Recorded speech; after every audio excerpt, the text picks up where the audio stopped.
유희정 기자의 취재 수첩 시간입니다. 울산 MBC 보도국 유희정 기자와 함께합니다. 어서 오십시오. 네, 안녕하세요. 네. 네. 오늘은 지난 한 주간 전해진 총선 관련 소식들에 대해서 얘기를 좀 나눠보겠습니다.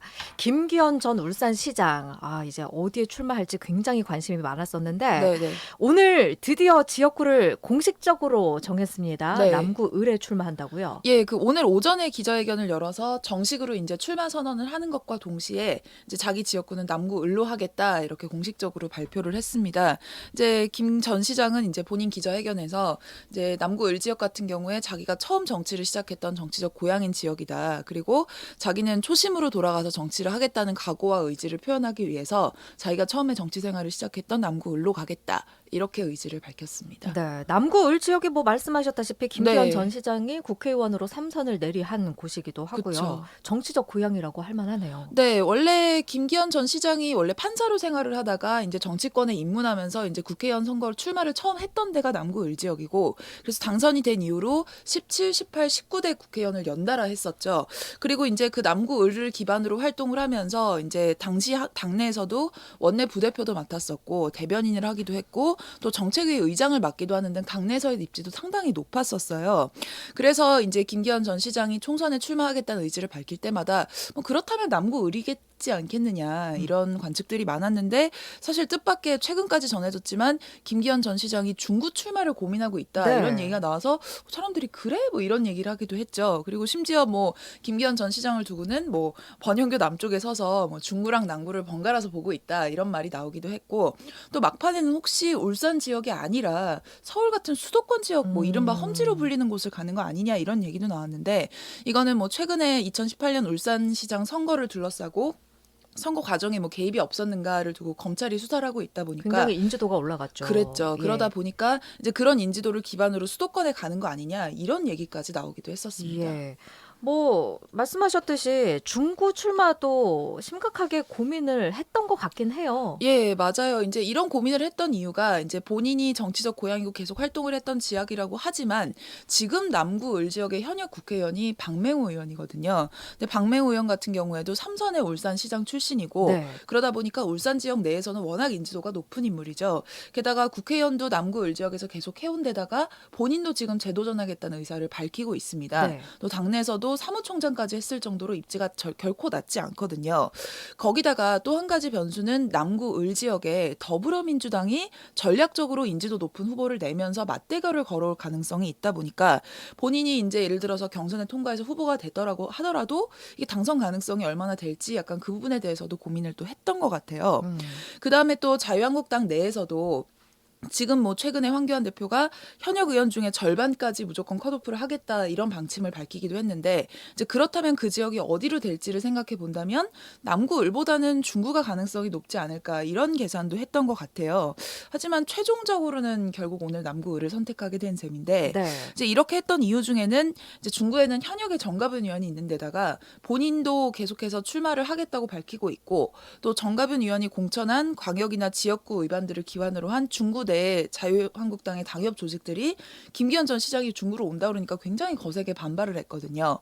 그러니까 이제 김기현 전 시장으로서는 그 조직을 극복을 하고 경선을 통과해야 되는데, 통과한다고 하더라도 굉장한 후유증이 예상이 되다 보니까 네. 이런 부분들에 대해서 좀 난색을 표했던 것 같고, 또 중구 지역에는 이미 뭐 정갑은 현역 의원을 말고도 자유한국당 내에서 중구 국회의원으로 출마하겠다고 후보 선언을 한 분들이 굉장히 많아요. 그러니까 이분들도 이제 일제히 난색을 표하다 보니까 이제 뭐 안 될 것 같으니까 남의 지역구로 오느냐 이런 얘기까지 듣게 되는 상황이 벌어졌고, 네. 그래서 고민 끝에 결국 남구 을을 가는 쪽을 선택하게 된 것 같습니다. 고민 끝에 선택한 지역이라고 해도 네. 이게 남구 을 지역도 박맹우와 맞대결 양상을 보이고 있는데 네. 자유한국당 내에서의 경쟁이라고 봐도 그렇죠. 과언이 아닐 것 같거든요. 예, 그게 굉장히 치열할 수밖에 없는 게 뭐 김기현 전 시장 때를 포함해서 지금 남구 을 지역에서 17, 18, 19, 20 최근에 4번 총선에서 전부 다 보수 계열, 그러니까 옛날 그러니까 옛날 한나라당, 뭐 신한국당, 뭐 그리고 최근에 자유한국당까지 그 계열 후보들이 계속 당선이 되고 있는 곳이니까 네.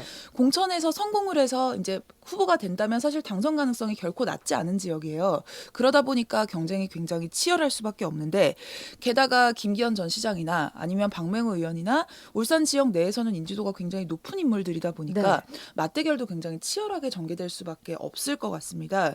일단 한국당에서는 이제 다음 달 5일까지 후보 공모를 마감하겠다. 그리고 나서 현역 컷오프를 어느 지역을 할지를 발표하겠다고 했고 그 이후에 경선이 본격적으로 시작되니까 실제로 후보가 결정되는 거는 꽤 늦게 해야 될 것 같아요. 2월 네. 말이거나 3월이 돼서야 결정이 될 것 같은데 이게 말씀드린 것처럼 맞대결 양상이고 워낙 치열한 경쟁인데다가 두 명 다 인지도나 여러 가지 면에서 만만치 않은 인물들이거든요. 그런데 사실 경선이란 건 한 명밖에 선택할 수 없는 거고 후보는 네. 한 명밖에 없거든요.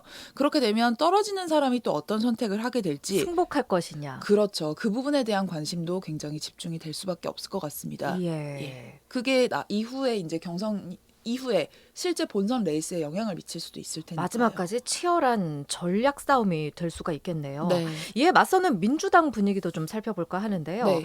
가장 궁금한 것 중에 하나가 또 송병기 전 경제부시장이 총선에 출마를 할 것인가 한다면 어디로 할 것인가 이 문제일 텐데 네. 일단 송병기 경제부시장은 2차 심사에서 심사가 보류되긴 했어요. 네, 그러니까 본인은 지금 총선을 출마하겠다는 의지가 계속 있고 그걸 밝혀왔는데 정작 더불어민주당 후보로 출마가 가능할지 또 하면 어디로 나올지는 아직까지 아무것도 정해진 게 없는 상태라는 거죠. 지금 말씀하신 것처럼 더불어민주당 내에 공직선거 후보자 검증위원회라는 게 있는데 지난 22일에 송병기 전 부시장에 대해서 한 차례 보류 판정을 내렸고 네. 그리고 재심사를 했는데 어제 또 보류 결정을 내렸거든요. 그래서 이제 이렇게 왜 검증위원회에서 보류 결정을 내렸냐라고 물어보니까 이제 지금 말씀드렸던 2018년 울산시장 선거 과정과 관련한 검찰 수사가 있지 않느냐. 이게 수사가 진행되고 있는데다가 뭐 물론 구속영장이 기각되기는 했습니다만 뭐 사안이 심각할 수 있다고 보는 측면이 있어서 더 논의를 해봐야겠다. 이제 당내에서는 그렇게 결정을 한 것 같습니다. 네. 근데 다만 이제 똑같은 이유, 그 울산시장 선거에 대한 검찰 수사 때문에 똑같이 후보 적격 심사에서 보류됐던 인물이 있죠. 바로 황운하 전 울산지방경찰청장인데 이제 황운하 전 청장 같은 경우에는 어제 있었던 2차 심사에서는 적격 통과됐잖아요. 판정을 받았어요. 이제 이거는 이제 본인이 일관되게 검찰 수사도 적극적으로 협력하고 있고 나는 잘못한 게 없다는 입장을 밝히고 있는데다가 그리고 이제 본인이 그런 얘기한 부분들이 충분히 소명이 됐고 납득을 할 만하기 때문에 결정을 내렸다 이렇게 민주당 내에서 밝혔거든요. 네. 그러니까 같은 사안에 대해서 어쨌든 한 명이 적격 판정이 내려진 상태니까 이후에 민주당이 추가로 심사를 했을 때 이제 송 부시장이 거기서는 적격 판정을 받을 수 있지 않겠느냐 이런 관측도 나오기도 합니다만은 끝까지 가봐야 알겠죠. 네. 네. 진짜 끝까지 가봐야 아는 싸움이 남구 을 지역에 되겠어요. 네, 뭐 자유한국당 안에서의 맞대결 네. 이후에 네, 과연 김기현, 송병기 맞대결이 성사되느냐 이것도 지역에서 관심 있게 보는 네. 한 가지 중에 그 중에 한 가지거든요. 네. 이거는 가능성이 얼마나 된다고 보십니까? 이것도 사실 알 수가 없는 게 그렇게 가능하려면 일단 김기현 전 시장이 경선을 통과해서 남구을의 후보가 돼야 됩니다. 그다음에 송병기 부시장 같은 경우에 전 부시장 같은 경우에도 민주당의 적격 심사를 통과하고 남구을에서 경선이든 어떤 식으로든 공천 과정을 거쳐서 후보가 돼야 되는데 그 전에 이 가능성에 대해서 민주당이든 자유한국당이든 굉장히 고민을 할 거란 말이에요. 네. 사실 그동안 송병기 전 부시장 같은 경우에 계속해서 남구 갑에 출마하겠다는 의사를 밝혀왔습니다. 이렇게 남구 갑이라고 결정을 하고 밝혀왔던 이유는 박맹우 의원이 남구 의뢰 의원이기 때문이거든요. 왜냐하면 송병기 전 부시장이 이제 울산에서 공직 생활을 시작하게 된 계기가 지난 1998년에 박맹우 전 시장이 울산 시장이던 시절에 울산시 공무원으로 발탁이 되면서 시작했어요. 네. 그러니까 자기가 어떻게 보면 모셨던 시장이 있는 지역구에 가기가 좀 부담스러운 거 아니냐 이런 관측이 있었거든요. 그런데 만약에 자유한국당에서 경선을 거친 결과가 김기현 전 시장으로 만약에 결정이 된다면 또 상황이 달라질 수도 있다는 거죠. 물론 송병기 전 부시장이 말씀드렸던 것처럼 당내 심사도 통과하고 이제 경선도 통과를 해야 가능한 시나리오긴 합니다만 자유한국당 그 경선 결과에 따라서 또 요동칠 수 있는 부분이기도 합니다. 네, 경우의 수가 상당히 다양하게 있기 때문에 어떤 네. 모양으로 나타날지는 정말로 끝까지 가봐야 알 수가 있겠군요. 네, 그리고 이 정도가 된 이상 남구 을에 대해서는 자유한국당이나 더불어민주당이나 굉장히 지원을 많이 하는 지역구가 될 수 있어서 네. 누가 나오든 치열한 경쟁은 피할 수 없을 것 같습니다. 네. 총선이 진짜 얼마 남지 않았습니다. 네. 예. 총선 관련 소식들 유희정 기자와 함께 나눴고요. 앞으로도 계속 이런 얘기를 나누게 되지 않을까 아마 기대를 하게 됩니다. 그럴 것 같습니다. 예, 오늘 말씀 고맙습니다. 네, 감사합니다.